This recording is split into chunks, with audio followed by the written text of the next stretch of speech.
Here we are, folks. We're back here for the 5:30 broadcast, and I've got a bag of coins on my lap. I guess that could be considered normal for me. I move this tray out of the way so I can show you the bag. This is the bag. Put my camera down so you can see it. So it says, please do not cut bag when opening. This bag should be returned to the Federal Reserve Bank of St. Louis, P.O. Box 442, St. Louis, Missouri, 63166. It's got a stamp date of 6/73 on the bag, but the actual tag is dated March 28, 1974. So that's when this bag was sealed, March 28th of 1974. And I don't know what the contents of the bag are, except that there are $50 worth of coins in there. And that's a given because, well, this tag tells me so, and it was counted by the Federal Reserve System. So I have to trust what they say, right? And so what we're going to do is we're going to cut this open. We're going to pull some of the rolls out right away. I don't mess around. Time to get started. There we go. There's a cut in the string that held the bag open, or held the bag shut. And here's your lead seal right there. And the tag. Let's see what we have inside here. Last bag had circulated coins in it, as does this bag. This bag also has circulated coins in it. So what I thought we were going to end up with was a couple of uncirculated bags. Nope, we ended up with bags that have circulated coins in them.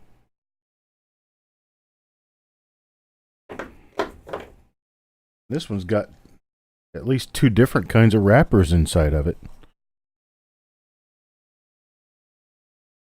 Yeah, that's kind of unusual. It looks like most of these wrappers are going to be the kind with the diagonal stripes on the sides like this. But then we've got some of them in here look like this. These are the universal wrappers. Interesting. So that's what we've got so far. I dig down just a little bit deeper and see what I've got going on down in here. Yep. All circulated.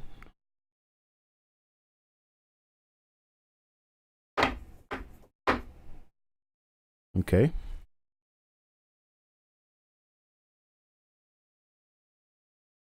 Hey, Joe, Hawkeye, Kelly Michaud, Shannon McCord. More circulated. There are uncirculated coins mixed in, but I'm sure that this is mostly a circulated bag. So I'm going to move this to the side.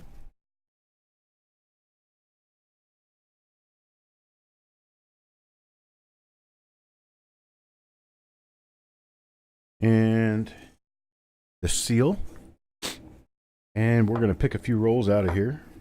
Pick a couple of rolls out of here. I'm going to inspect the ends and see if I can see anything that kind of looks attractive. If there's anything attractive, I'll pull it off to the side and make sure that we go through that one. Well, here's one that's kind of attractive. That's going to be a for sure. We're going to open this one. That has a wheat cent ender. And a nice coin. Well, what would be a nice coin if it wasn't rubbed to death on the other end. Well, we'll open that one because it has a wheat cent ender on it.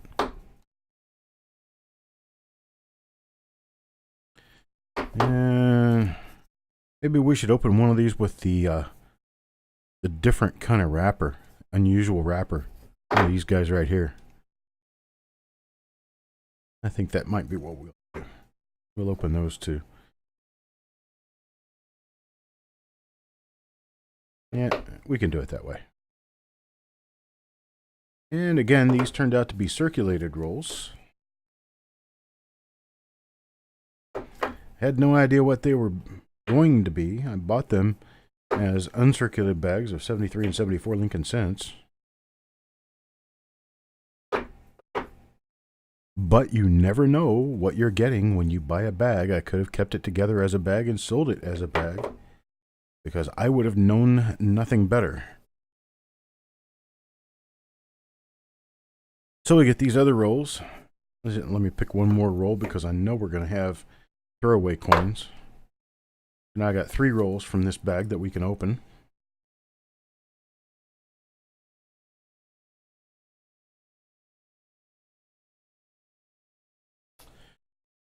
Here we go with that. And here's our tray. I'll move my camera back up so you can see my ugly face. I wouldn't want to do this without you being able to watch me, right? Right? Huh? Okay. So, here we go. I'm going to detach my chat from my screen over there on that side. I'm going to put it way over here so I can actually see what's going on. Back to live chat because it automatically puts me on top chat when I move it. That is frustrating.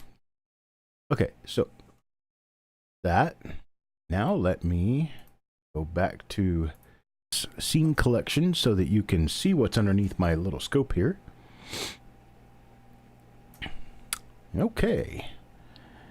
Hey, JC Will, Todd Carmen. Got a few people in here.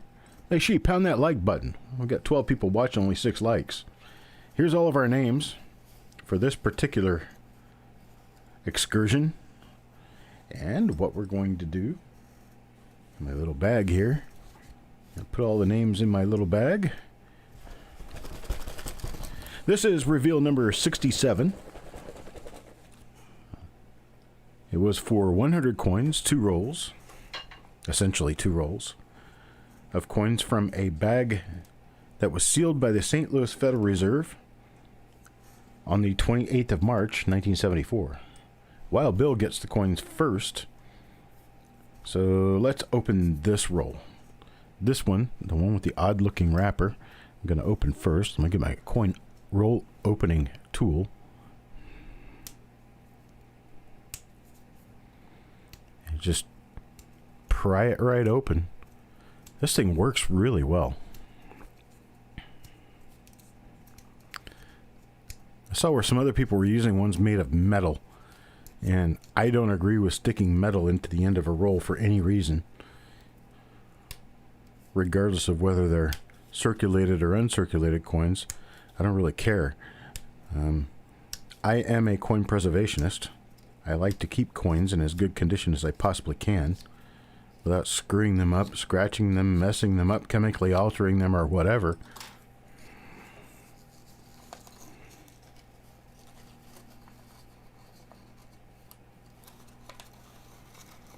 All right, here we go. We have a wrapper opened.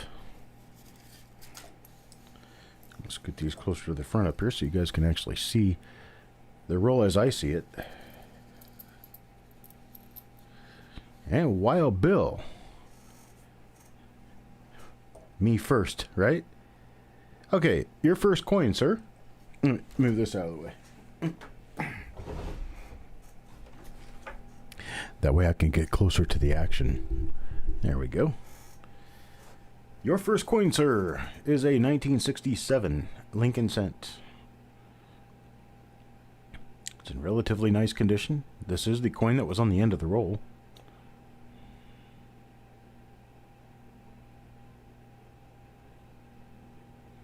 Shannon McCord, I've not found anything of significant note in these rolls yet. The only thing significant that I have found is the fact that these rolls were all circulated. I had thought we were getting uncirculated rolls, and it turns out they are circulated. Truthfully, there's not a whole lot of difference between getting a circulated roll from 1974 and an uncirculated roll from 1974, because a circulated roll is likely to have better older stuff in it, like this right here. Here's a 1941 Lincoln cent. A Woody. It's a 1941 Woody came out of this roll. That would not happen with a 1974 cent. A 1974 cent, you're not going to find all that much with regard to repunchment marks and double dies on them, so you're basically looking for higher grade coins. Whereas here, You never know what we're going to find. Case in point. Pretty nice looking Woody, 1941. We got 6 coins. That's coin number 2 out of 6. Let's go with number 3. What is this? Oh, you guys aren't going to believe this. I'll wait till I get to it. You guys aren't going to believe what's coming up. It's either going to be a figment of my imagination or it's going to be a really nice error coin. One or the other. Alright, so we have a 1968 D here that doesn't have anything on the obverse. That certainly doesn't mean that we're not going to find anything on the reverse. Let's take a look at the reverse and see what we find. Hopefully it's the big double die. And it's not. So it's not the big double die. It's still a nice 1968 D Lincoln. Nothing wrong with that. Okay, coin number 4. Coin number 4 out of the roll is a 1961 D.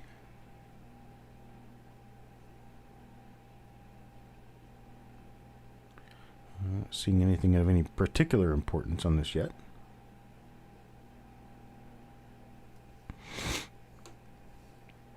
Quick peek at the reverse shows us pretty much the same thing the obverse did. It's a typical circulated coin. Coin number 5 out of this roll is going to be a 1962 Denver. And 1962D is known for having some decent double die reverses. A few nice repunchment marks. This is not a repunchment mark. Let's check it. Let's turn it over and check and see if it's a double die reverse. It does not appear to be a double die reverse. I'd be looking for separation lines or some sort of splits going toward the rim for a 1962 D double die reverse. Here's a nice 1971 D. Let's see what we've got going on with this.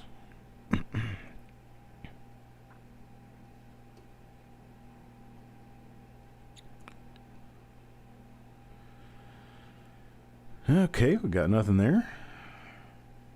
And that will be Wild Bill's 6 coins. Did get a nice 1941 Woody.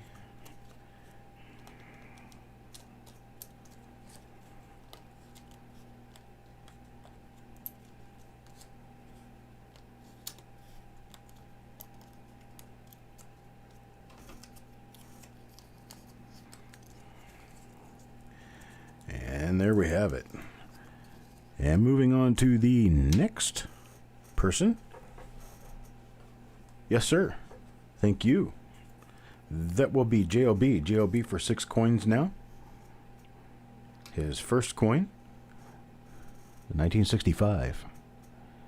Now, I've had people in the past try to convince people that this little split that you see in the center of the 5, if you look like a 5 comes across this way and then it goes down and then you start the hook.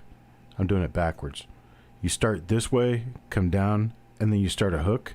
That point right there where you start the hook, there's a split in the 5. You can see it pretty well this way, but let me zoom in. I just want to make sure that everyone understands that this is the design of the 1965 Lincoln Cent. This has nothing to do with a double die. Just want to let you know so that we can move on and I can be comfortable and sleep at night knowing that you guys aren't saving these as double dies. It's just a normal 1965 Lincoln Cent. Okay. Let's go on around and take a look for anything that's doubled. I don't see anything, and I don't expect anything, not on a 65. There was Billy Crawford many years ago listed a doubled eyelid for 1965, and that's the only double die that I know of that's ever been listed for 1965 Lincolns. There could be another one or two out there somewhere. I don't know of them. So, the next coin of JOB's 6 coins will be a 1970D. This one's quite circulated.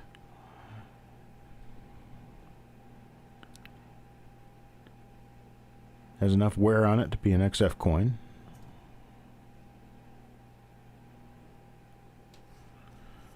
And if we look at the reverse, we're going to confirm that and see that there's not much of anything to say. There's a little bit of machine doubling going on there.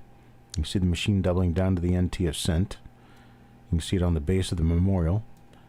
And you can see it on the CA of America. You see how flat that is? How low down to the field that doubling is? And that is machine doubling for you right there. So machine doubling isn't going to have much relief, because basically what it is a partial flattening of the letters that were already there by a secondary strike. Next one turns out to be a 1973 D. It's a pretty nice looking coin. But it has no doubling on the obverse. And I have never seen doubling on the reverse of a 73D. So there we have it. There's 3 out of 6. Here's number 4. I believe it's another 73D. And it is. Just like the 1965, and I told you that the center of the 1965 was supposed to have splits in it, same thing occurs with the center of the 1973. The 3 in the center of the 1973 has a couple of splits in it, and that's very normal for the 1973 Lincoln cent.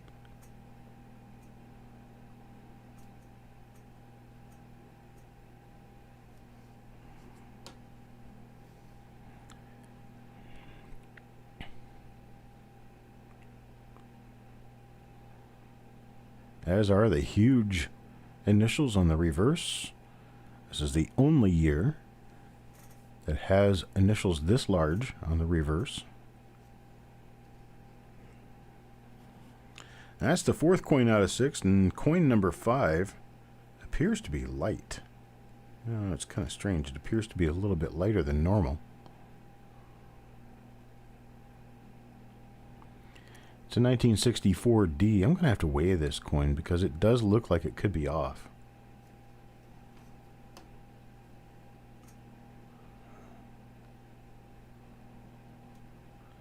It just seems thin and light. Let me get my scale. I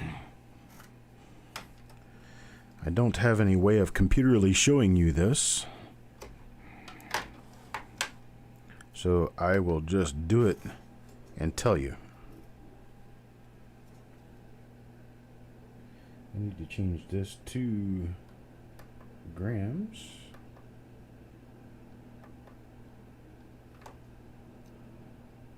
I need to tare and weigh. Away we go. Yeah, it's 3.0 grams. So it's not off by enough to really count. It just seemed like it was off. It's strange. Just seemed like it was really low. But it's normal. Sorry, folks. Got you all stirred up about nothing. My handy dandy trusty little scale here. Okay. That's coin number 5 out of 6. I tried. Now this is the one that I was looking at. And I don't know whether this is damage or if it's an error. Oh, it's damage. Darn it. I thought it was a broken planchet. But it's actually damage to the rim.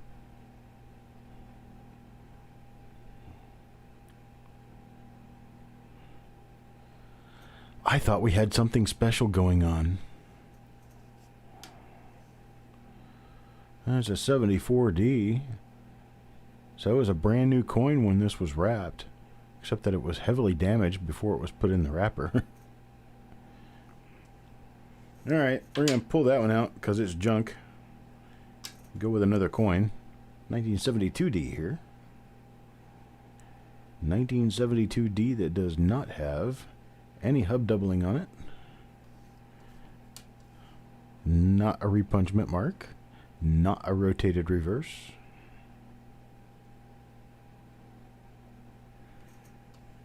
Okay. That's JLB 6 coins.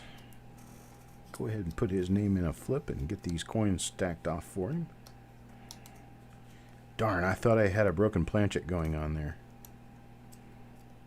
That's what it kind of looked like to my blind ass eyes. I didn't say that.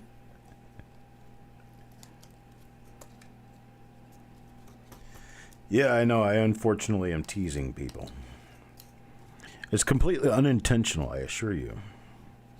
Because when I'm teasing you, I'm actually even teasing myself, too. That was the coin we were waiting for, that I was hoping was going to be something really good. It turned out to be nothing at all. Okay, let's try the next one. The next coin will go to Ray Lungi. Ray Lungi gets his one coin.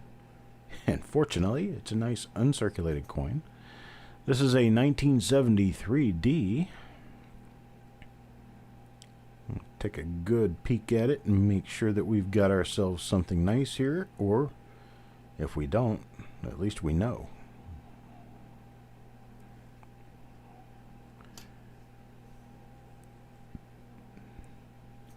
Large initials as expected. It is an uncirculated coin, but there is nothing of note on the coin. So that's Ray Lungi's one coin.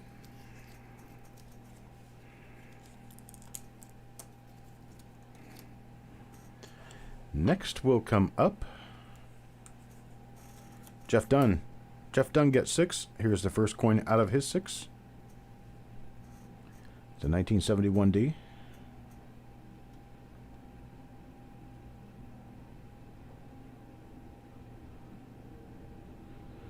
Nothing here on the obverse for this one.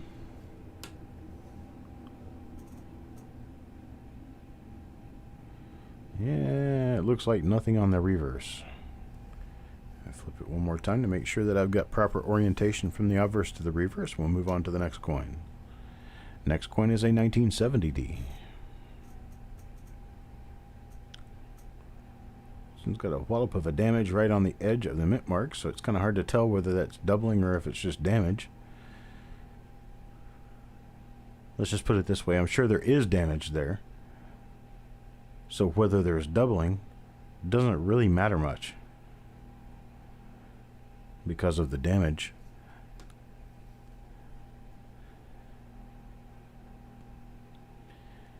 Yep. So it's a normal coin here.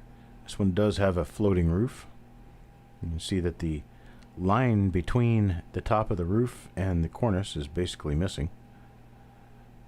That's one of those interesting little tidbits of oddity coin for you, that it's a floating roof coin. Here's our next one. 1965. 1965, a little bit of circulation, a little bit of dirt. That's what you expect when you're going through a circulated roll of coins. See what we got on the reverse here. Have we got anything special at all? Anything? Well, we got plenty of little rats, nests, and wax, and all kinds of other stuff going on back here, but we don't have anything doubled.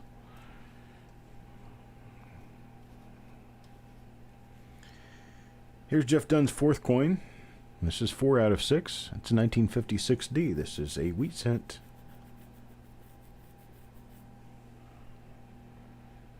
Check it really closely in that area. Okay. We have a minor split serif RPM. I'll check this and see if it's one that's already listed. I'm not going to list it if it's a new one, circulated. I would if it was uncirculated, but I can't do it if it's circulated. Can't get the picture. Here's coin number 5 for Jeff Dunn.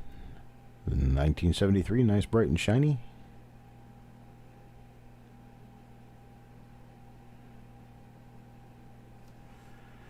And the reverse turned out to be normal.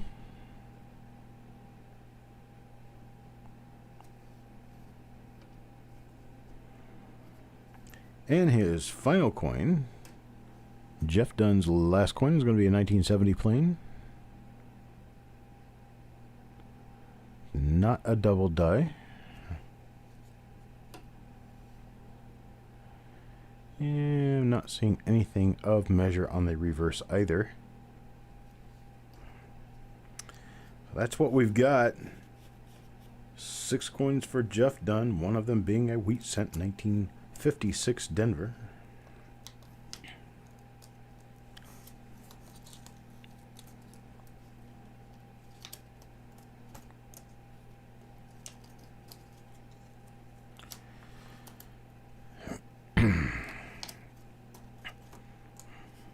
You guys might have noticed that I've started scheduling shows ahead on YouTube, and that way you can pop in and grab yourself a notification real quick so you'll be notified when I am ready to broadcast.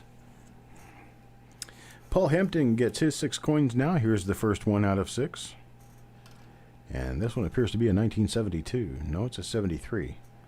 I should let my eyes stop working and let my mouth stop talking when I don't know what I see. Look at that. The Wii is really weak on this coin. That's a weak hubbing combined with a little bit of die polishing. You see there's die polish marks going north to south on this. Basically took most of the Wii out. And the L in Liberty is just about gone too. The bottom of the bust is just about gone. Looks like they polished the entire thing. Raising the field enough that it shows a big difference in the relief of some of the lower relief areas. Let's see here.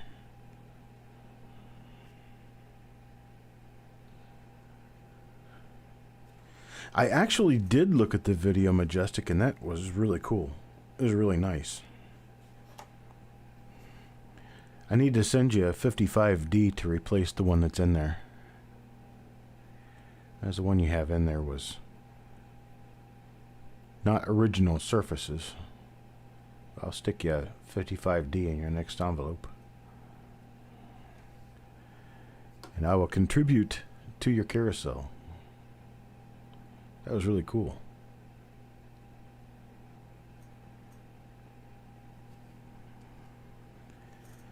Hey, we got nothing on that coin. Let's take a look at the next one. 1971D.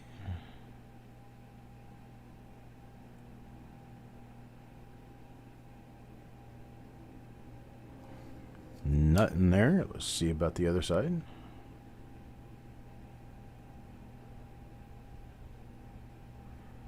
Nothing there. So we're growing an earwax collection or something there. Amazing what old coins have on them. This one's not going out. This one is junk, but I just want to see what it is. It's a 71D. God, it's so mucky muck covered up, it's hard to even tell. But I can read the date and the mint mark, 1971D. So that's going in the junk pile. We're going to pull another coin out for Paul Hampton because I do not want to give away coins that are in horrible condition. 1966 here.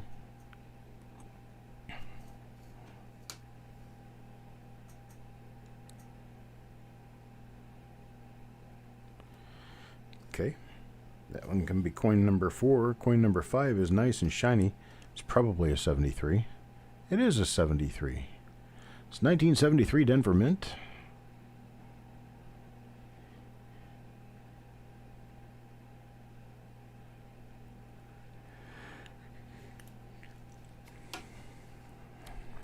Kind of got typical bag marks and stuff on it.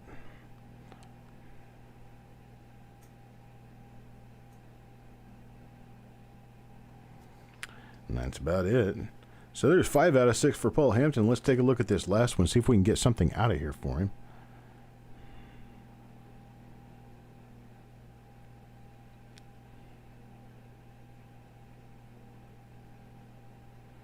Got a little cut on the rim right there.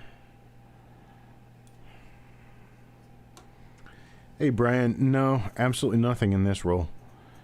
It's been a bit of a bad day because I thought we were going to end up with a couple of uncirculated bags. Turns out that the bags were circulated bags. They just happened to be put together at the time.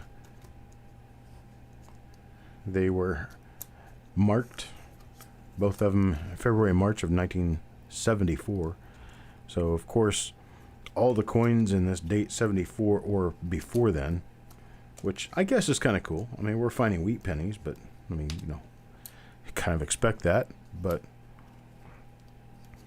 haven't found any nice double dies, repunchment marks, rotated reverses, or anything else. I thought I had found a broken planchet, but it turned out to be an ugly, nasty, damaged coin. So, who comes up next? Hey, Jeff. Farm Dog.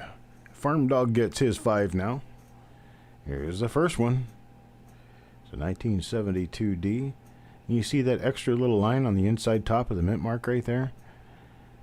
That has been deemed to be damage to the punch, which I'm not 100% sure I agree with, but I'll just go with the flow on it. And that right there is not a repunchment mark, believe it or not. Oh, come on, camera. Quit acting up on me. We're supposed to be doing a show, camera. There we go. So I can see a really small split on the lower serif that appears to belong with that line going across the inside of the mint mark. That, to me, appears to be a repunchment mark. But maybe Brian can weigh in on this. I'm not seeing why it isn't a repunchment mark right off, but it evidently isn't one because nobody else will list it. And this is on a master die double design, so we're not going to have a double die. Not one of the listed ones anyway. Alright, there's that. Here's coin number 2 out of 5 for Paul Hampton. I'm sorry, Farm Dog. These are Farm Dog's coins. I'm not going to give Farm Dog's coins away. I might get bit. Oh, my camera's acting up. Stop acting up, camera. That's not doubling, that's just the lighting. More than one lighting source on a late die state coin. All your ridges and ripples tend to show up and make things look like doubling, but they're not.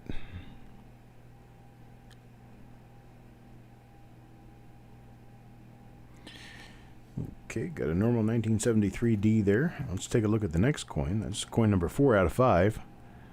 It's another 73D. Well, for being coins this relatively new, they seem to be very spent. A lot of brown, fingerprints, stuff like that on these. For being 1973D Lincolns, I would expect them to be a little cleaner than this.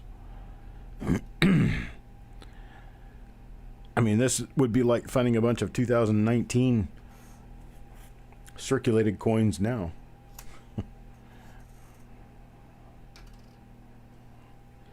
Let's see here. There's a 1964D. Take a look on the reverse on this one and see if we came up with anything nice.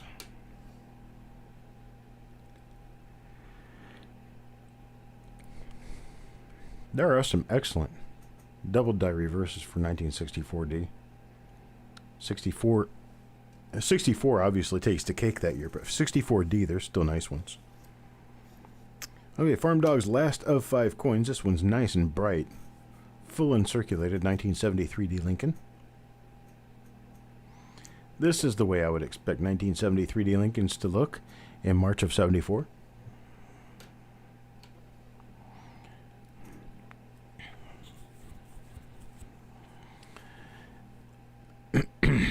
Imagine this. This coin could have been in somebody's pocket when they bought a brand new Pinto.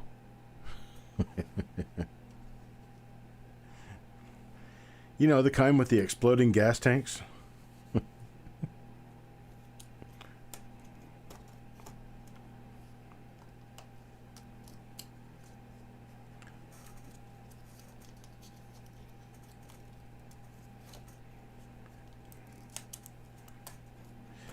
My dad bought a car in 1973 that I remember to this day.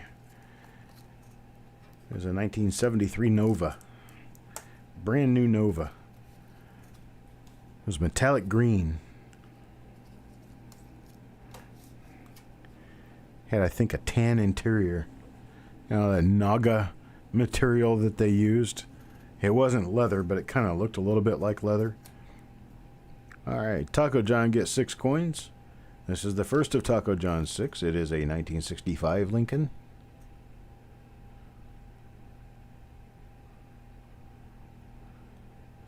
I'm trying for you folks here. I'm looking as best I can, just not really seeing anything.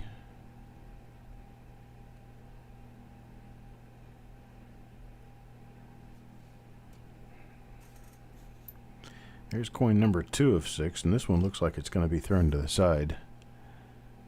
Yeah.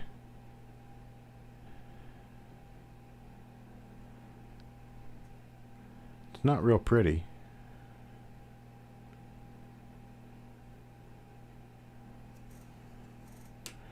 But it's not an ugly coin either.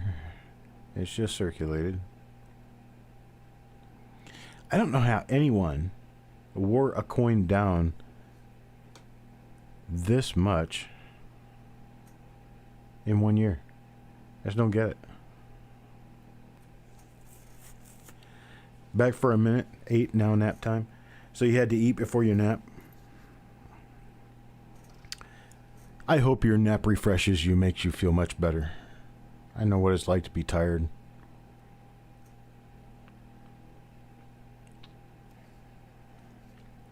Been there plenty of times. Sometimes my medication just makes me really tired. Other times it's the monotony of work. Ching, ching, ching, day, day, day, out, out, out. Work, work, work. That's 3 out of 6 for Taco John. Here's coin number 4. So 1963 Philadelphia. I found a 1963p double die obverse one time that was really nice. It showed in the date. Showed to the southeast in the entire date. It was kind of cool. There's also a number of really nice double die reverses for 1963. The Philadelphia Mint issues of the early 1960s are ones that don't tend to show up and change nearly as often as the Denver mints. Not exactly sure why that is. Their mintage really wasn't all that much different from one another. Perhaps it was the location. Maybe I was not sitting in the midst of the Philadelphia district. The Philadelphia Coin Distribution District. Now that we only have 2 mints making our circulating coins, well, officially, they're basically divided right down the center of the country as to their division of roles and who they roles, R-O-L-E-S, as to who they send money to, R-O-L-L-S. And so basically up and down, it's right up and down the Mississippi River. If you live west of the Mississippi, you can expect Denver coins. If you live east of the Mississippi, you can expect Philadelphia coins. That does not always hold true. There are some branches that are east of the Mississippi and some west of the Mississippi that would give you the coins that you're not expecting, based on that being the rule. There's Taco John 6 coins. And exactly why that happens, I'm not sure. I guess it's because of a population thing and the minting capability of the U.S. Mint branches. Like, kind of for instance, like how the St. Louis Cardinals were in the National League East and the Cincinnati Reds were in the National League West. But Cincinnati was way east by 2 states of St. Louis. Just how things worked out, right? Or like how the Dallas Cowboys are in the NFC East, except they're very far west of the Mississippi River. All right, next in line, hey J.O.B., will be Mr. Fletcher. Mr. Fletcher will get 6 coins out of this roll. There's a 1962D, represents his first coin.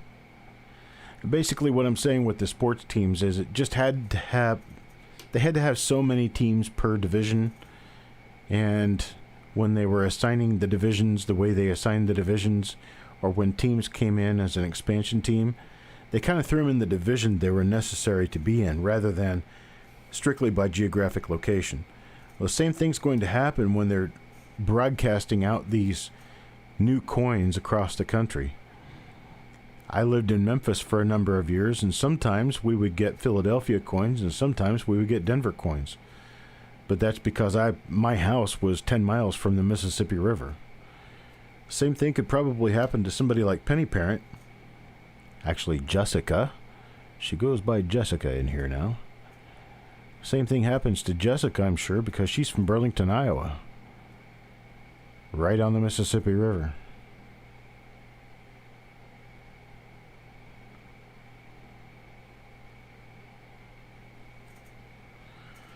Hey, Jody.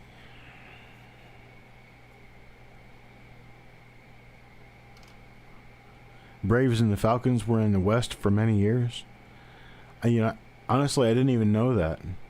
I mean, I know that the Braves are in the East and the Falcons are in the South now, but I didn't realize that they were in the West. NL West. So the Braves were in the same division as the Los Angeles Dodgers. That's weird. Maybe it's because they came from Milwaukee. They just didn't change divisions.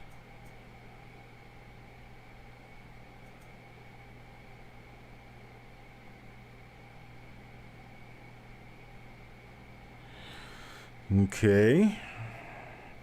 Well, we're on to coin number 4 for Mr. Fletcher. It's a 1967.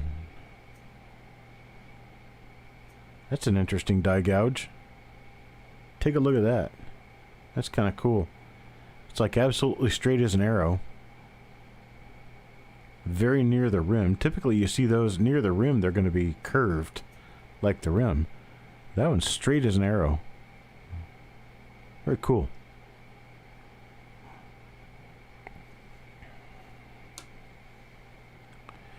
And the reverse of this 1967 Lincoln cent appears to be normal.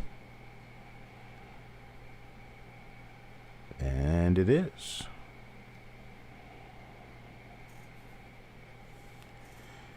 Coin number 5 out of 6 for Mr. Fletcher will be this 1964 Denver Lincoln cent. I had somebody call me yesterday trying to sell me something. I don't know what it was, and I answered the phone, and they said, "Is this the owner?" I said, "The owner of what?" Because, I mean, as soon as somebody calls asking for the owner, it's like, the owner of what? She proceeded to attempt to pronounce LincolnCent.com, but evidently, and this was an American girl, too. I mean, she wasn't like English as a second language or anything. And she said, Lincoln Sinet. I don't know. I can't pronounce it. I said, I'm not interested. Thanks. Click. I just thought it was really funny that someone called and couldn't pronounce Lincoln. An American.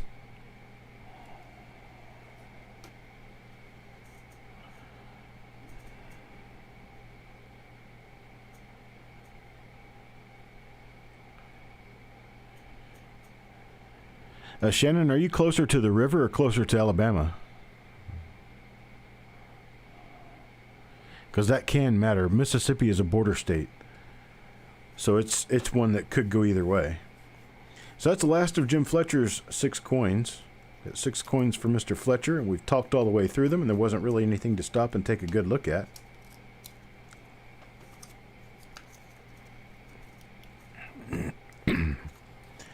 I noticed when I was in Tupelo, Mississippi one time, I picked up some rolls, and they were almost all Philadelphia rolls. But then when I was in Tunica, Mississippi, over by the river, they're almost all Denver. I went through my father's change one time. He lived in South Haven, which is just south of Memphis, and went through his stuff, and I found 2 95 double dies in his stuff. This was probably $25, $30 worth of coins, and I found them, I'm going to guess it was 1997, 1998, somewhere around in there. Okay, so who's up next?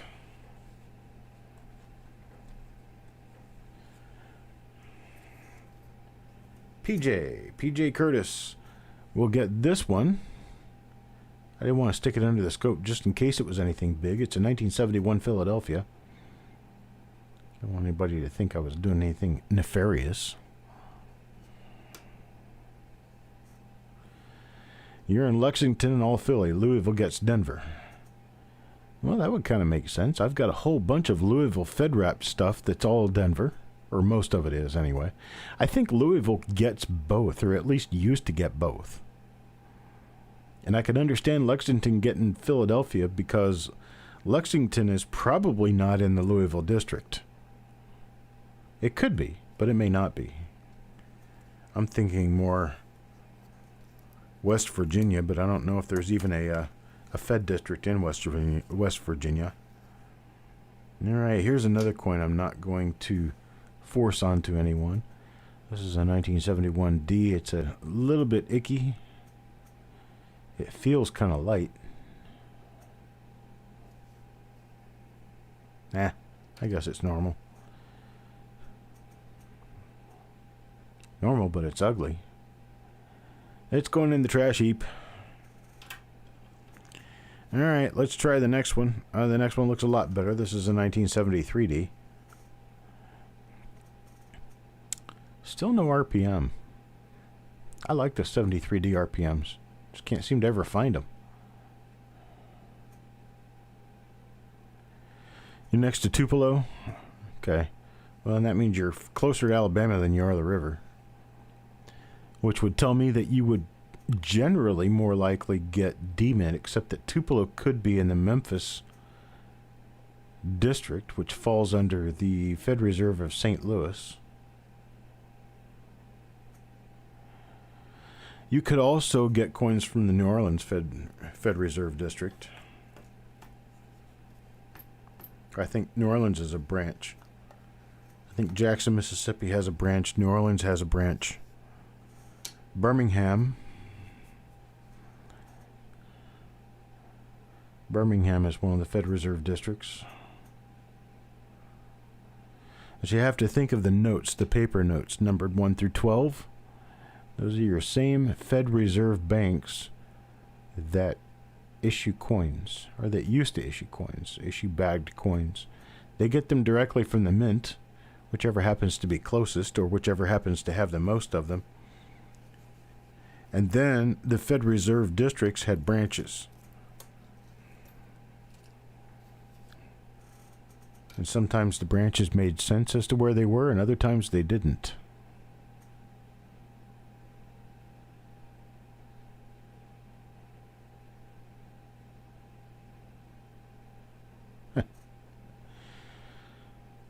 Paul, you just got to find somebody to trade boxes with.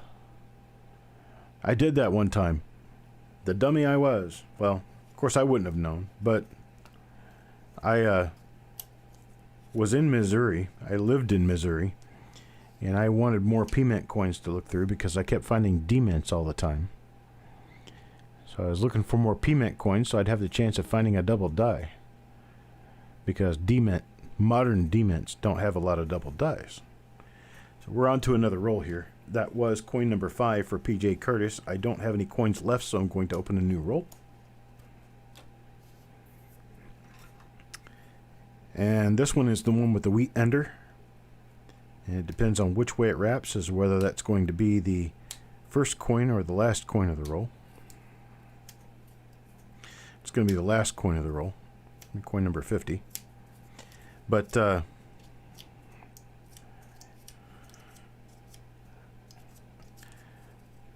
trying to figure out what I was talking about again.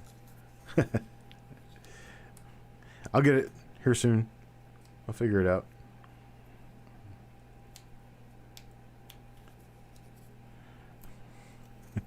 My brain is on momentary vacation.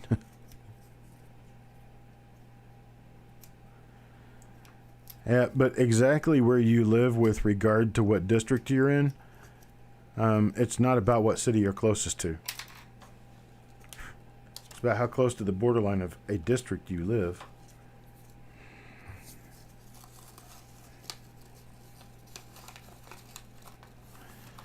Alright, we have ourselves another roll. And we've got that one coin left for PJ Curtis. Get that one coin out. This one will be a 1973D roll ender.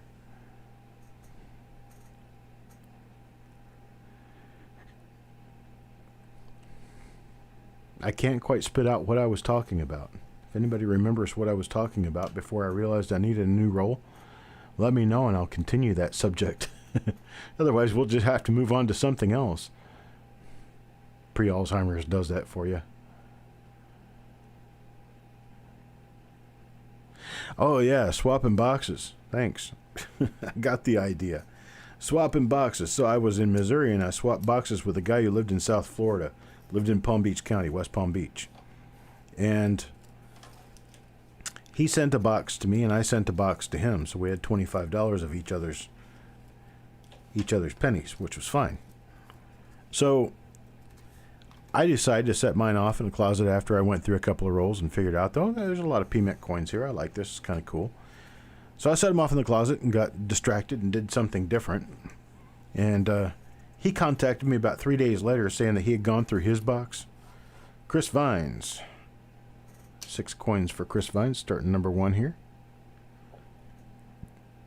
Would you believe that rascal found a 1983 double die reverse in the box I sent to him? Mr. Denver sends Mr. Philadelphia a box, and Mr. Philadelphia finds a nice major double die reverse in the box. I just about cried. I've been looking for one of those since the day I found out about them, which probably would have been 83 or 84. And to this day, I've still never found one. You didn't miss anything, Stonecutter. Not yet, anyhow. This is a 1974. 1974D large date. Of the large and small, so far large is the only design that I have found for 1974 in any of these rolls, which means that March 28th would have been too early for them to mint the small date.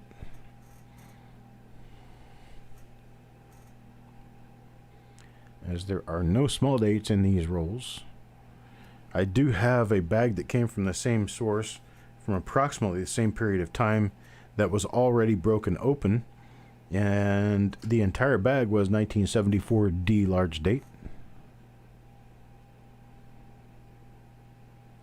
which is exactly what I thought at least one of these 2 bags would have been.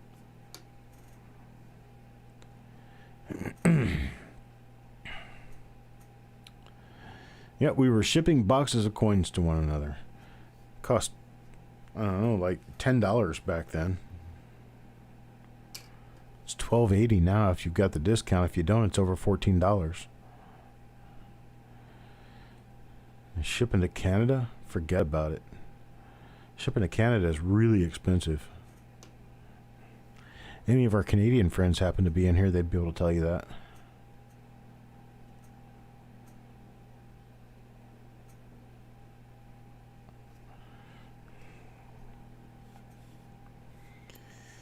All right, Mr. Vines, we're on coin number 5 of 6, and this one's a 1974D. Another 1974D large date. Don't have any small dates in this particular bag, I don't think. In fact, I don't think there's any small dates in this entire shipment.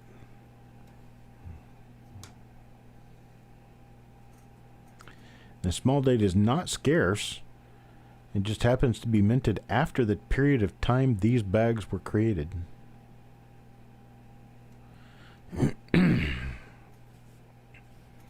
That's number 5 out of number 6. Here's Chris Vines' last coin in this roll. It's a 1969 Denver.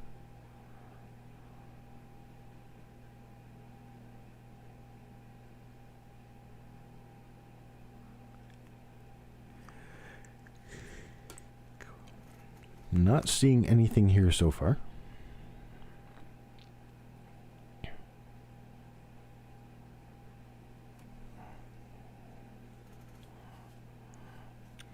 All right, that's Chris Vine, 6 coins.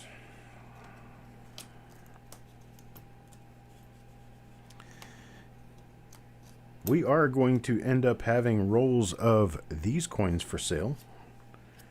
I don't know exactly how many rolls I've got, but I'm going to say I've got at least 50. maybe 60. If you give me a minute after we get done, I will dump them out and count them. That way we will know exactly what we've got, and we can sell the whole bag if people want to buy the rest of the entire bag. All right. There's Chris Vine's coins. Let's draw the next name, see what happens.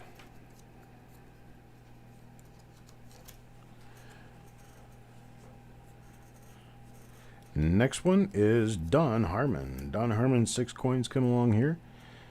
Hey, Cajun, how you doing, buddy? We're just into opening some circulated rolls that we pulled out of a sealed Fed Reserve bank bag, wrapped in Fed Reserve wrappers, but the coins were circulated. Even had the original lead seal and a bag tag on the bags.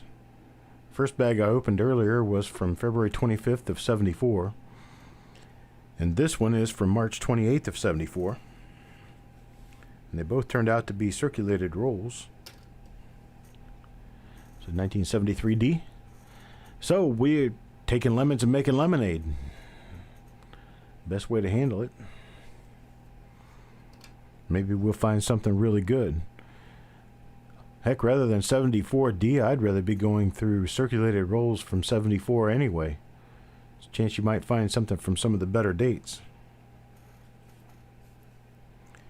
All right, this is coin number 3 for Don Harmon. It's 1970 Denver.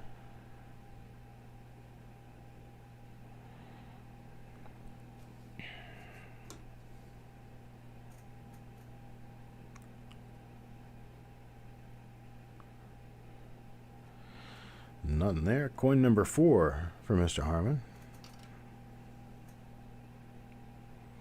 1964 Denver.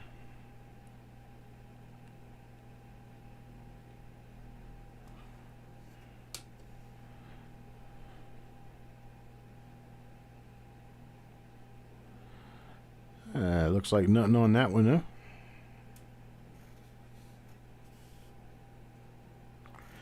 Coin number 5 for Mr. Harmon is a 1965 Lincoln cent.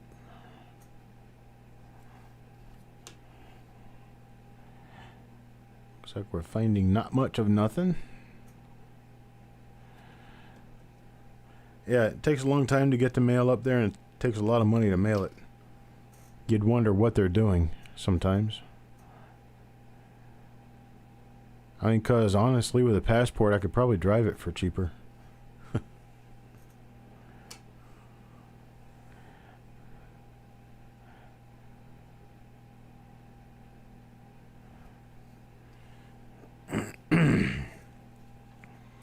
All right, that's Don Harmon, 6 coins.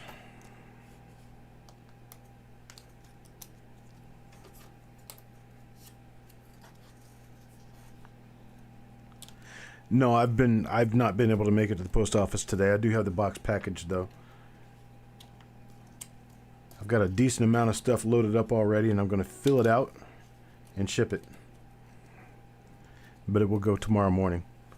You'll get a tracking number as soon as I get the box done. You'll get a tracking number on it. Today is just a real busy day. I haven't been able to leave the house all day. Barely even been able to walk the dog. Jeremy gets the next 6 coins. Ooh, that one's kind of ugly. We won't count this one. We'll throw it off to the side.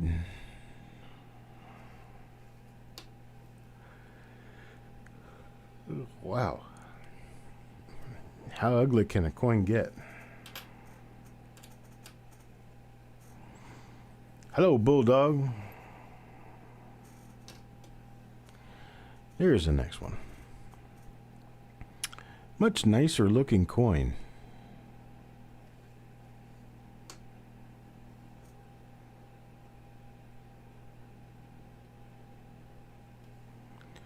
Nothing so far there.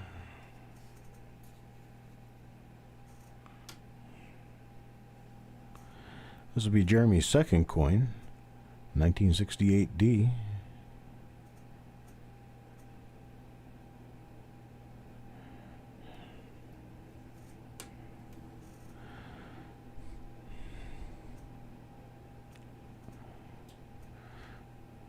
So is anybody here familiar with the way the Brits pronounce the letter after G in the alphabet?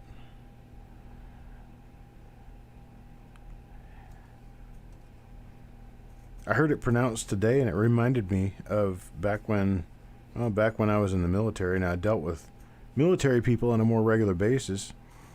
And I watched somebody do a video on programming, and he was talking about web development, programming for the web. And he used the term HTML, but because he was British, he didn't pronounce it HTML. He pronounced it HTML. They put a hey on the beginning of their H's, so it's HTML. So it's like HELP. I'd never heard that before. Well, I did many years ago, but I just thought it was the guy I was talking to. I didn't realize that it was a Britain-wide thing.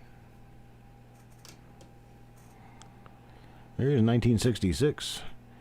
And we do have another roll coming up this evening. The next roll is going to be coming up at 8 o'clock Eastern Time. It is 6:30 Eastern right now, so it'll be 8 o'clock Eastern. About an hour and a half from now, it's going to be a 1950D original bank wrap roll. 1950D. Here's Jeremy's fifth coin. Coin number 5 out of 6 is a 1972D for Jeremy.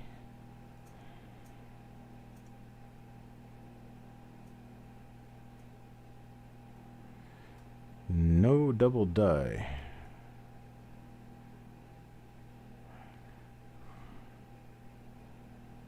Well,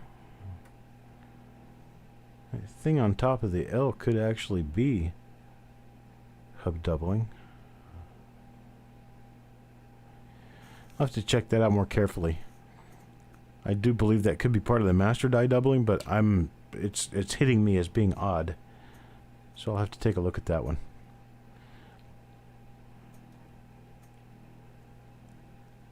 Cool. That's 5 out of 6. Hopefully everyone gets luckier than we've gotten with these rolls. I mean, these rolls, they turned out to be circulated rolls, and then they turned out not to have much of anything in them.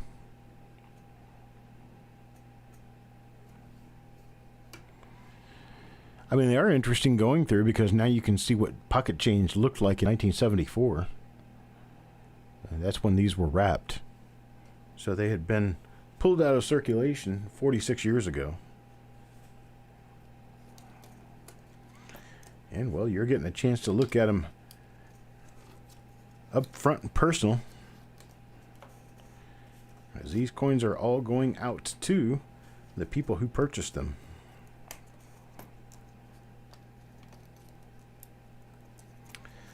Do have reveals from last week that I'm finishing up, getting everything all put together for those and getting them sent out. These reveal coins will go out next week. I have to go back through these rolls and make sure that there's nothing in there of note. It's part of my job, but it does take time. Here's my next one. Joe McBride. Joe McBride. It's kind of a gunky looking 64. Let's check and see if it's major double die. If it's not a major double die, I'm pulling it. Nope, this one is junk. So I'll pull it out and I'll grab him another coin. Here's another coin. Oops, this one's just as bad as the last one, if not worse. It's a 70D. And this one's got gunkety gunk all over it. It's icky nasty. So we're not going to give him this coin either. We're going to move on to the next one. I want Joe to have nice clean coins. I don't want Joe to have junk. Here's a better one. It's a 72 plain. Is it? Is it? No, sir. It's not a double die. Kind of thinking it could have been a double die, but it isn't. Anything coulda, shoulda, woulda, right?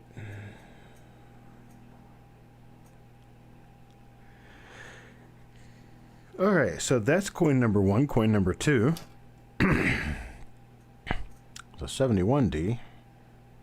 It looks like a little tiny dead spider on there. Okay. This is coin number 2. And we're not finding anything on this one. And coin number 3. 69D.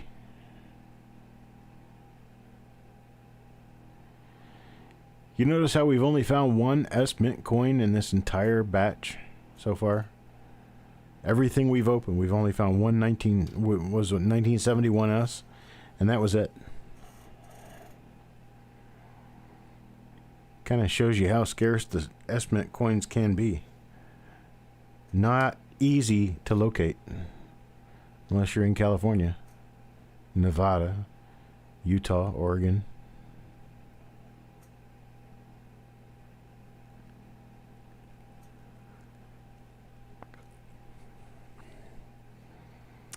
Interesting, interesting.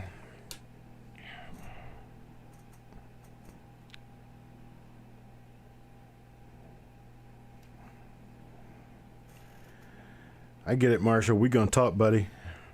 Oh yeah, there's Joe McBride's 4 coins.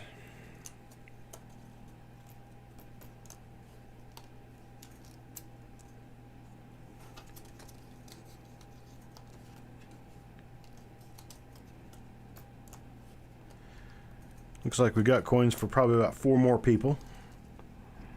Then we'll be done with this batch.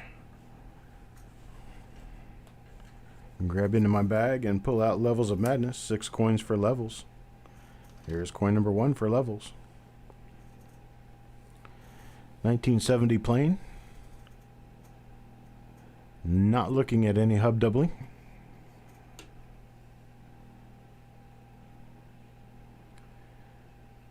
Tons of S Mint in Washington. I would figure anywhere that touches the Pacific, I would think that you would have a good chance of finding S Mints.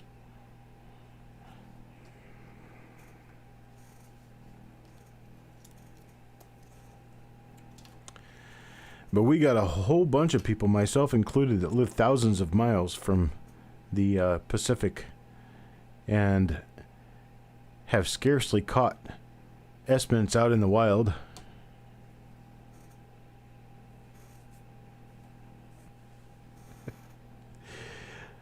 Kelly, you're looking for silver? We need to do dimes for you then, or quarters or something. I'd have to wear some special form of gloves, though. Well, it's because I'm mentally allergic to coins other than pennies. So I just break out in hives because I think I'm going to break out in hives.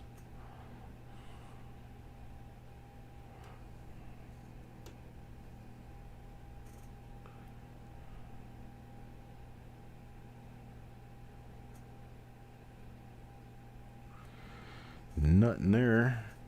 Well, I'm sure that there's plenty of people who like dimes. Plenty of people like nickels and quarters and things like that, but I just kind of stay away from them because, no, I'm a specialist in pennies. I do pennies. If you want dimes, go to the dime guy. I'm sure there is one out there somewhere. I don't mind dimes nearly as much as I mind nickels and quarters. At least dimes are small. Primary thing that I don't like about quarters is that they're so large, and the other primary thing that I really don't like about them is that they are the workhorse of U.S. coinage, meaning that finding one more than 10 years old in anywhere near decent condition is nearly impossible. And if I'm not finding them nice, it's just not really worth doing. There's a 58D. That's a wheat penny.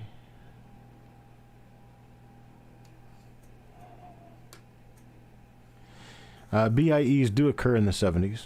although most of them were done by the 70s. There were years where they were very common. The 1970s are not those years. Years when they were common, the BIEs were most common. Probably going to stick to 1950 through 1959. Actually about 1962-63. There's a 73D.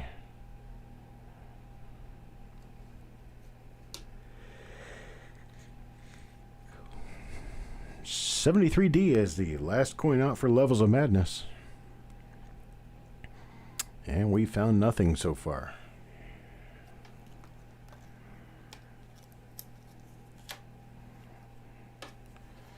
Alright, let's get Levels his 6 coins here.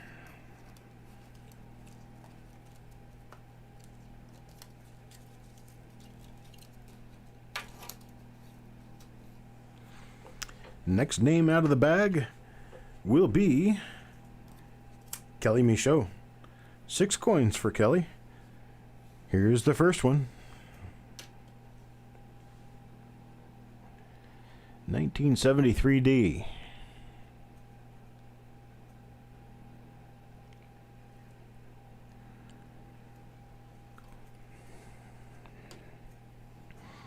Nothing on that side.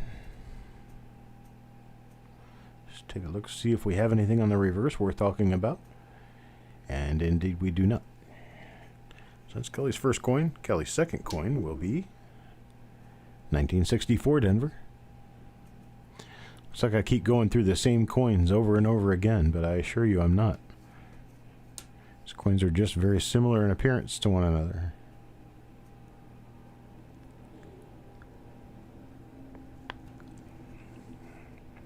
That's Kelly's second coin. Kelly's third coin will be 1968D.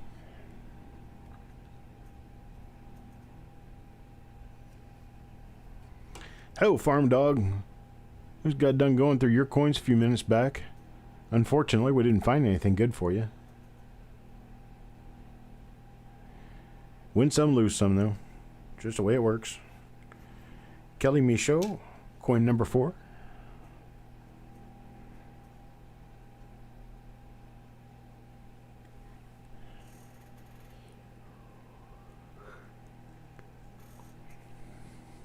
Nothing there. Let's take a look at the reverse real quick.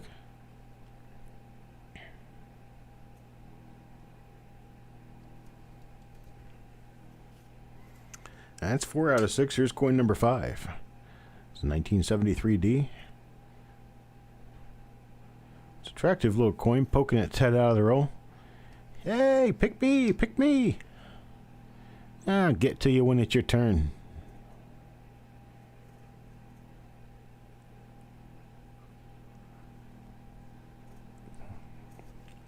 See what we got on the other side. I see that is a normal one, so we'll go on to the 6 out of 6 coin for Kelly Michaud. It also is a 1973D. And we're kind of starting to hope for even finding something on a 73D or a 74D. Wouldn't hurt the show's ratings to discover something new, now would it? Alright, there's Kelly's 6 coins.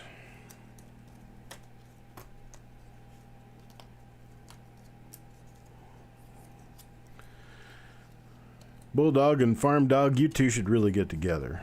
Figure out some good dog jokes.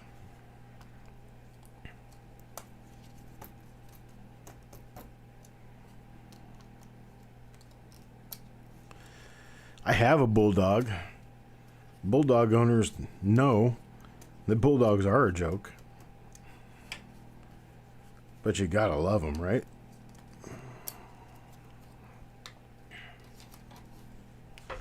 Alright, let's see who comes up next. How many names do I have left? 1, 2, 3. 3 names left.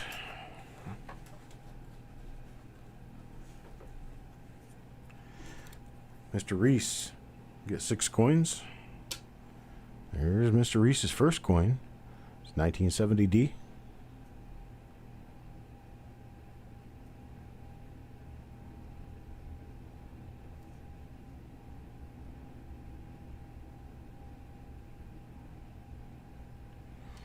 Machine doubling in Liberty.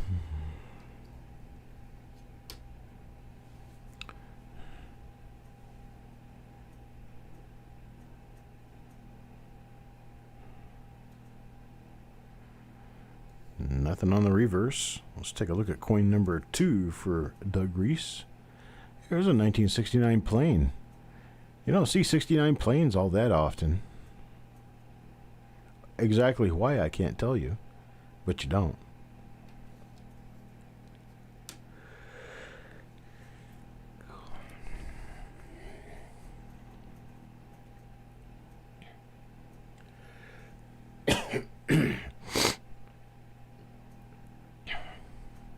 Well, nothing on that coin. Let's take a look at coin number 3 out of 6. It is a 73 Philadelphia, or 73 Denver, I'm sorry. It's a 1973 Denver. Kelly, if you're talking about the 1969, no. It's just a normal 1969 Lincoln sent from Philadelphia. They don't have any mint marks.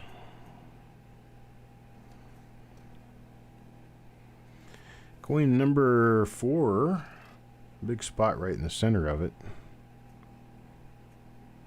It's a 61D. We're going to sideline this puppy. It's not pretty enough to put in a roll. Or in a flip, I mean. What's this one? 72D? Well, let's go look the way 72D would want us to look. Well, this is not the master die doubling, but it is also not a double die that I can see.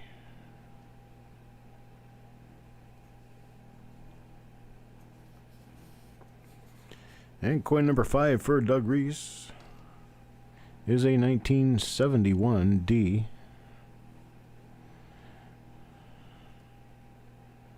There's another one with that stump coming out of the top of the one. I thought that was a master die thing. Couldn't remember.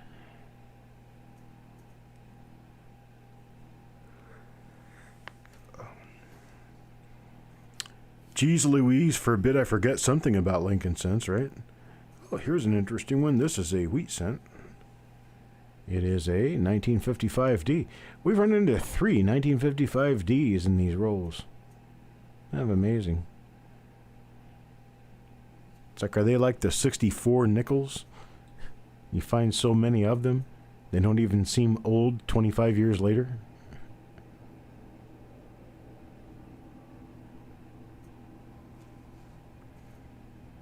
Alright, got nothing going on there. So we got 6 coins for Doug Reese. We've got 1 wheat cent for him.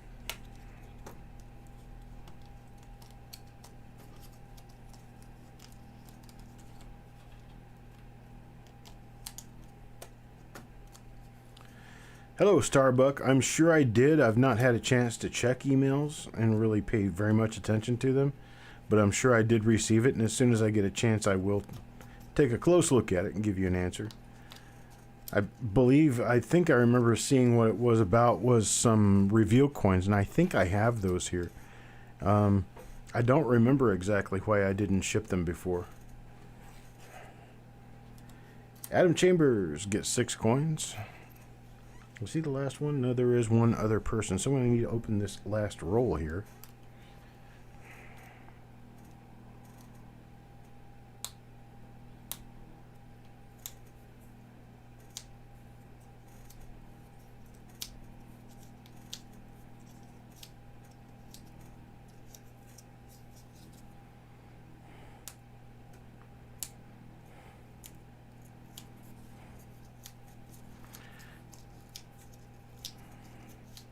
A lot easier than picking it apart with my fingernails. I let this thing do my fingernail work for me. And wrap her over the coins. The coins come out.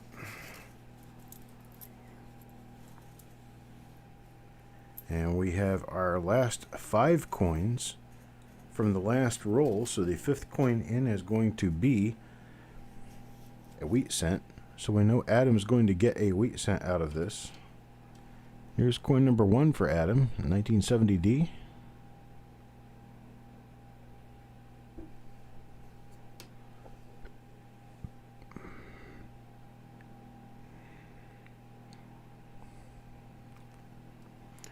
Not seeing anything there. Second coin in, 1972 plain. Let's see if we get anything out of that.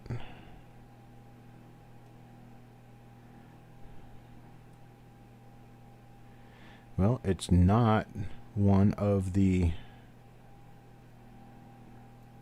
It's not one of the master die double coins, but it is also not a double die.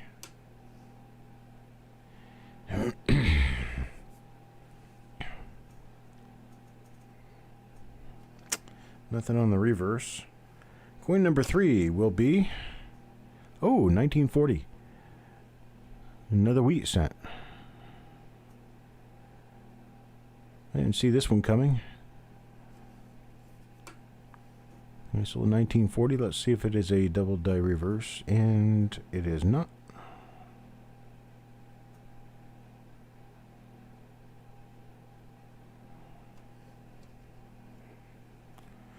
Now, coin number 4 for Adam is a 1973D.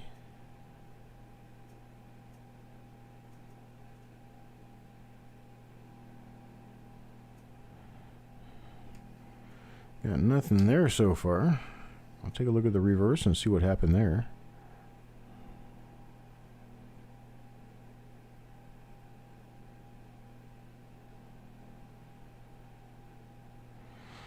Not seeing anything there.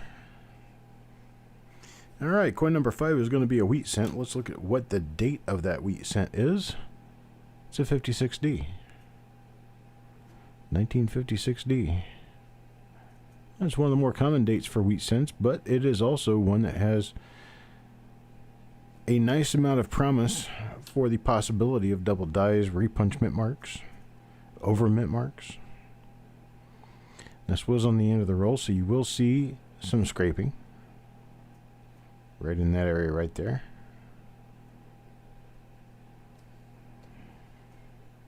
And that's 5 out of 6. 6 out of 6 for Adam. This will be the first coin on the next roll. Yeah, this one's kind of banged up. If I don't see anything really special on the reverse, we're going to skip this coin. The only thing special I see on the reverse is one messed up coin.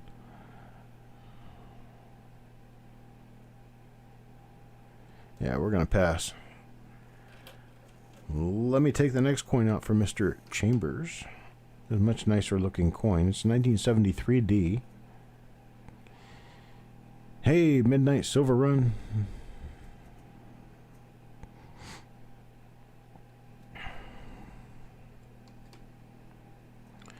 Master die doubling and double die. The difference between them. Master die doubling happens very early in this stage of creating dies.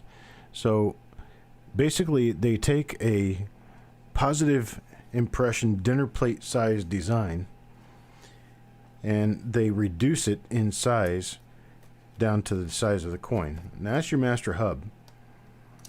Now master hub is used to make master dies. Master dies in turn make working hubs. And so it works in a kind of a almost like a pyramid. You got one working or one master hub that makes 2 or 3 master dies. Those 2 or 3 master dies make 10 or 20 working hubs, and each of those working hubs makes 10 or 20 working dies. So if you have doubling at the master die level, it's going to transfer to all of its working hubs, and then that doubling will transfer to all of the working dies that were created with those working hubs. So with one master die that's doubled, you can see as many as half of the coins for a given issue with the same doubling. That's what makes them different from double dies, because double dies are singular to one die, whereas master die doubling can be on a large number of dies. Alright, this is our last name in the bag. The bag is empty. And it's going to be Mr. Dowdle. Mr. Dowdle gets his 6 coins now. To be at the end of the roll. 1973D is the first one to come out.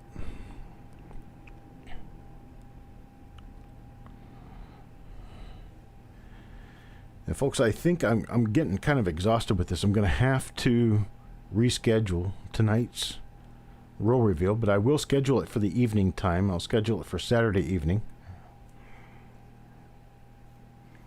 Or Friday evening. No, probably Saturday evening. I won't be able to work on Friday.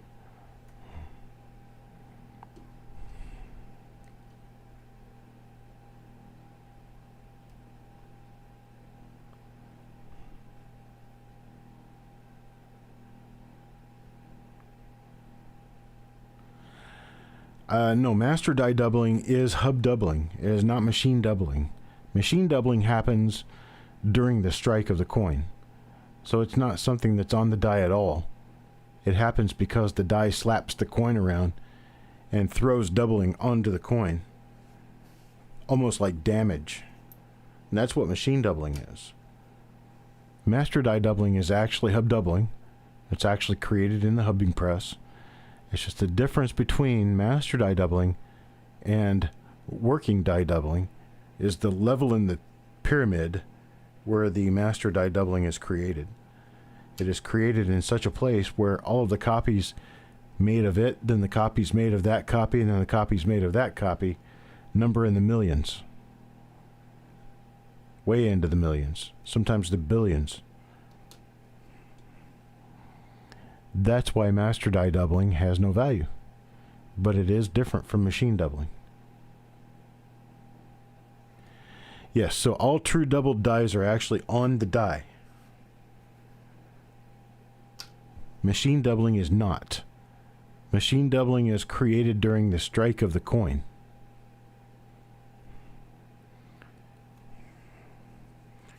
This is coin number 5 for Mr. Dowdle. Haven't found anything in this one so far. It looks like we're may come up with a completely blank roll.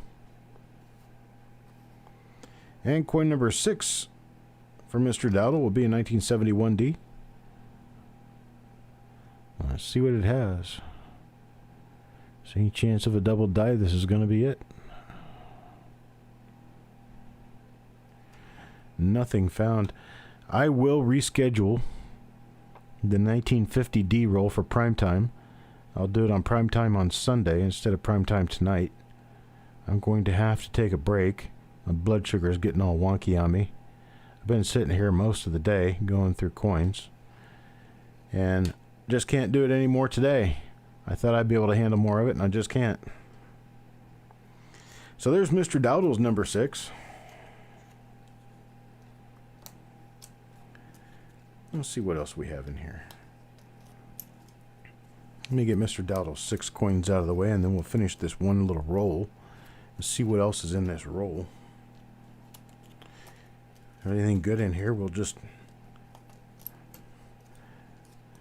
give them away or raffle them off or auction it off or whatever, if there's anything good.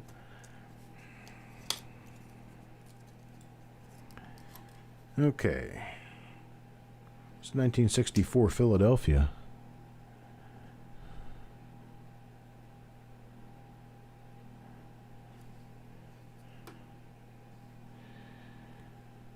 No real finds Midnight Silver Run. We've found a few relatively decent coins, but nothing of any huge circumstance. Here's a 61D. Check it for a repunch mint mark. Nothing on the mint mark. Let's see, what are you? It's a 63D that's in pretty nice condition.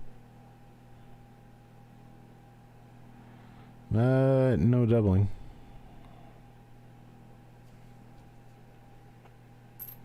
Let's see, what's this? 73D, 69D, 69D. We'll have to take a quick look at it.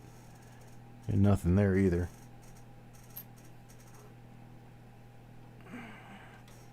There's a 71D.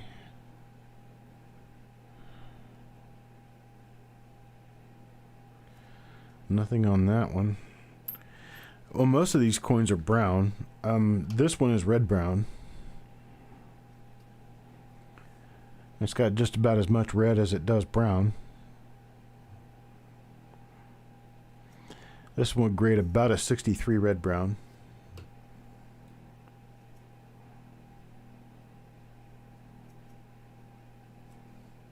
Kind of blotchy. This one would grade red. A lot more red than brown. Red throughout. A little bit of a fingerprint here and there, but otherwise it's a pretty much overall bright, shiny coin.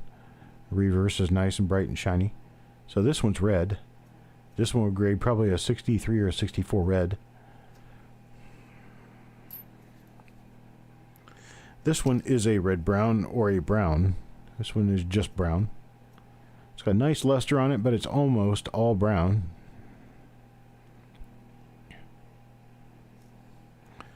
It is an uncirculated coin, but it does not have any of the original red remaining, or not enough to call it red-brown.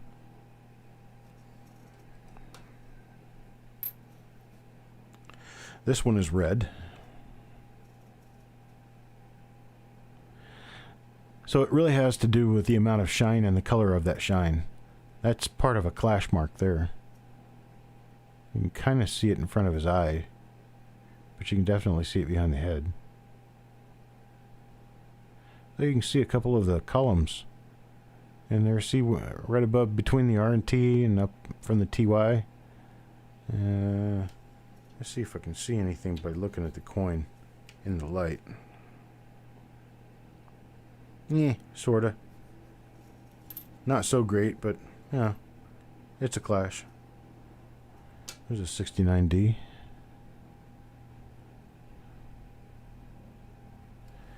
Not there. There's a 74. 72D. I was hoping we could find a 72D DDO today. No such luck. No such luck. And if I do have time to answer it, of course, I'll answer it. Most of the time when I'm doing these shows, my time is your time. Whatever you guys want is what I will do. Your wish is my command. What is this? Let's look at 69. 69D. Nothing doing there. What I got here? 74, 73, 72D.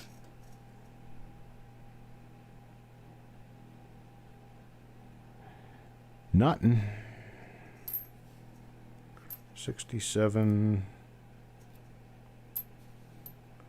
Let's see. And the 69D. Nope. Not much, nothing on that one. Another 73. That one's ugly. That one's ugly. There's a nice one. Another nice 69D.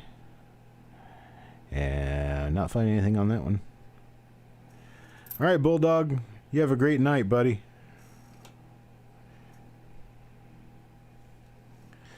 Okay, so I'm done with this. I'll check through the rest of these later. Doesn't appear to be anything of any circumstance here. So what I'm going to do now is I'm going to pull out and count up some of these rolls. See if you guys want to partake of them at $2 a roll. Let me figure out what I got.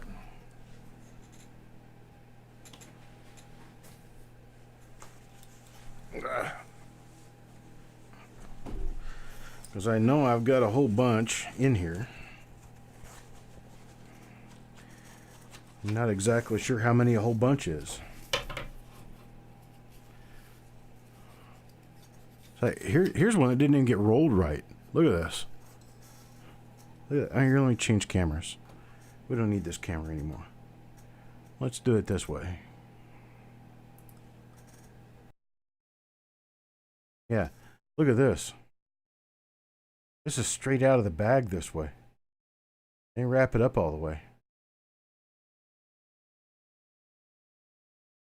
So interesting, right? Interesting.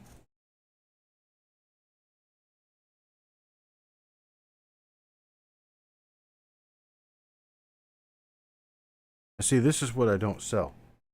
This one's split open. You could easily take coins out of the end of this roll. I just want to make sure that I'm not selling any split rolls.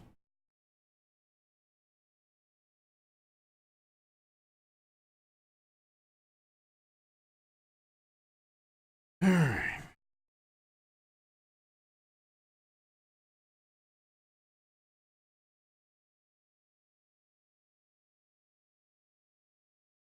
Get through these real quick, count them up, see what I've got. You guys can go ahead. I'm going to put a 10 roll max on these.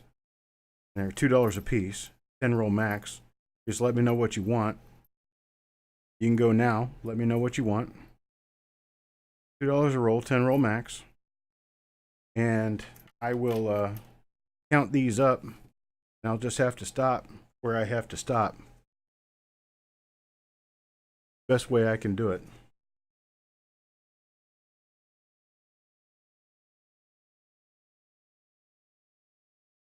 Never ever know what's going to come out of these things.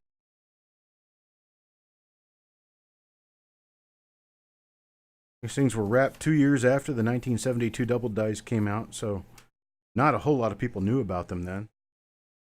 Still some chance that you could get them in the rolls.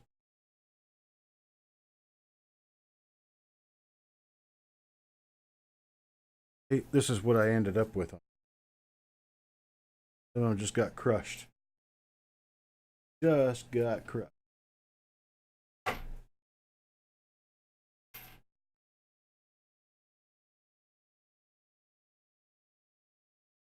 A number of the rolls are still worthwhile, and a number of them are not.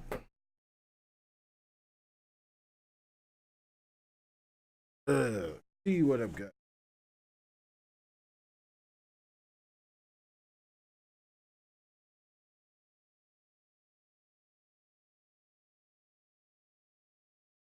Be 6 rolls.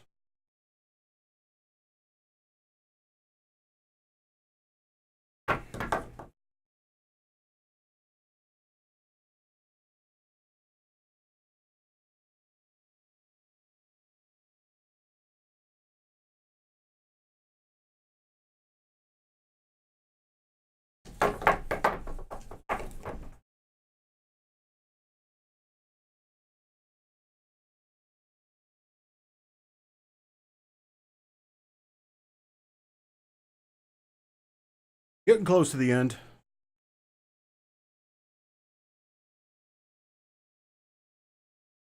Got a number of crushed and damaged rolls.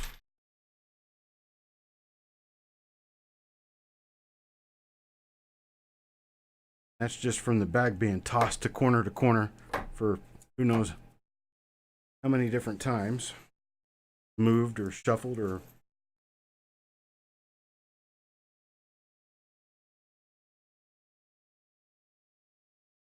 I got in here now is loose coins.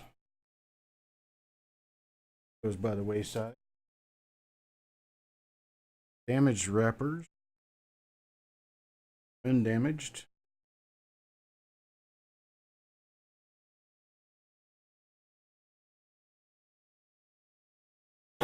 Alright, see what I got left over here.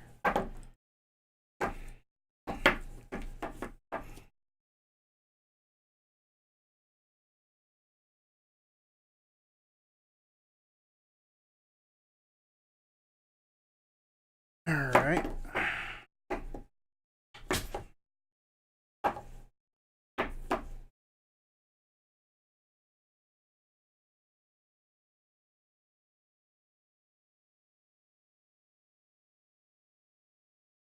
Okay, undamaged rolls from this batch are 1, 2, 4, 10, 12, 15, 16, 18, 36, 38, 39. Would be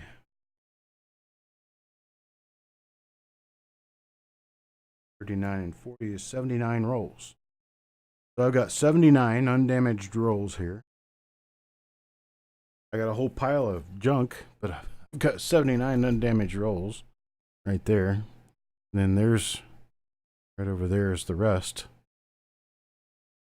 That's what did not end up in good shape.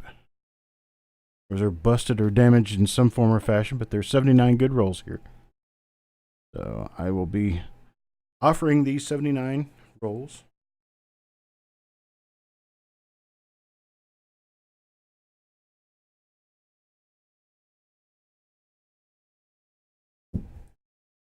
Bags are going to stay with me for right now.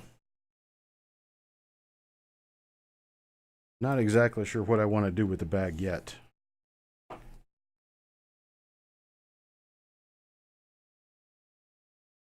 But I'm going to take these wrappers or rolls here and I'm going to move them so that I can scoot forward and right. So I've got 79. If anybody counts up above and sees fewer than 79, they can offer to buy another 10 rolls until we fill 79.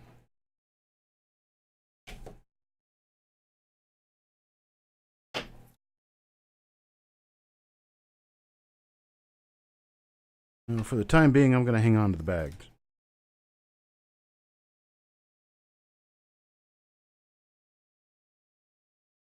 I'm actually thinking about the possibility of framing bags. They are original.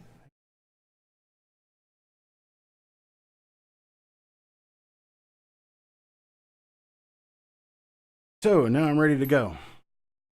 I'm going to get new Marshall for 10 rolls. Let me see. I'm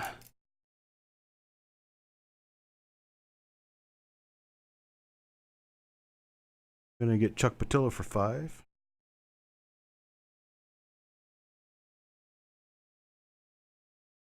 SRK Iron Man wants 10. Midnight Silver Run 5. Farm Dog wants 5.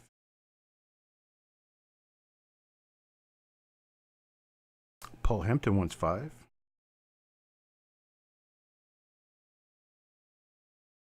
JLB wants 5. Stonecutter wants 5.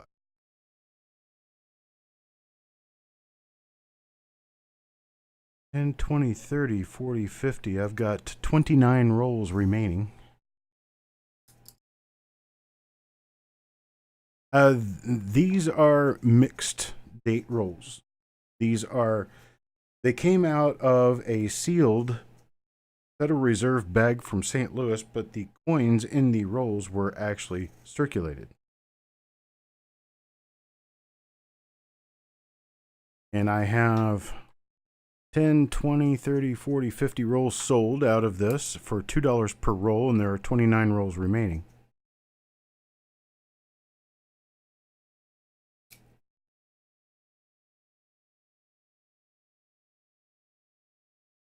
Is there anyone who wants any part of the remaining 29 rolls?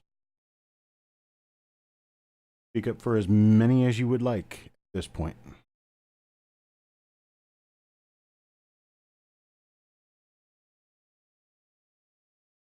You just have to promise me if you're going to buy rolls from me, you're going to tell me what came out of them. Because I'm curious. That would be the reason why I would sit and open them. Yes, Michael Kittle, we did find wheats. I think we found, I don't know, close to 10 wheat cents in rolls that we opened. And loose coins I'm looking at, there's a couple of wheat cents in these. But not very many. I mean, we're talking about coins that were wrapped in 1974. It was just changed in 1974, so there were a number of wheat cents still in circulation in 1974. Basically what this reflects. We did find a 1940. We found a 41. I think 1940 was the oldest one we found in there. Okay, so Starbuck will take 10.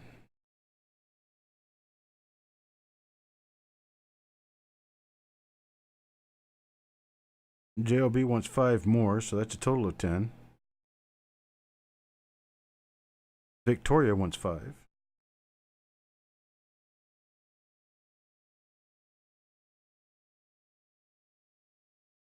Paul Hampton wants 5 more for a total of 10.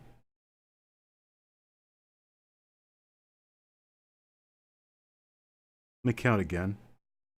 That's 10, 20, 30, 40, 50, 60, 75. I tell you what, I'll give you the 3 stonecutter. That puts you at 8. And the last one, I'll just open it. Actually, I'll just sell it to Chuck. So Chuck, you'll get that last roll. Let me go count these through again. 10, 20, 30, 40, 50, 65, 71, and 8, 79. Okay, I got it. 79 rolls. All these are sold. Thank you. Awesome. And the loose coins I've already got promised to someone. So the loose coins will go to a particular individual. These rolls will go as prescribed here. And I appreciate it, folks. I will go and reschedule the video for later this evening to Saturday. And I think I'm going to go watch my blood sugar and relax. Sounds like something that would be fun to do, right? I may or may not be able to get to invoicing this stuff tonight. If I don't get to it tonight, I will definitely get to it tomorrow, and I'll invoice you tomorrow. We do have reveals coming up tomorrow. There are 4 reveals tomorrow. I may take 1 or 2 of those and reschedule them, because it seems that 4 reveals are a little more than I can do. But anyhow, I appreciate it, folks. Thank you very much for stopping by. Thanks for keeping me company while I'm doing this. And I appreciate every one of you for what you do. You have a great night.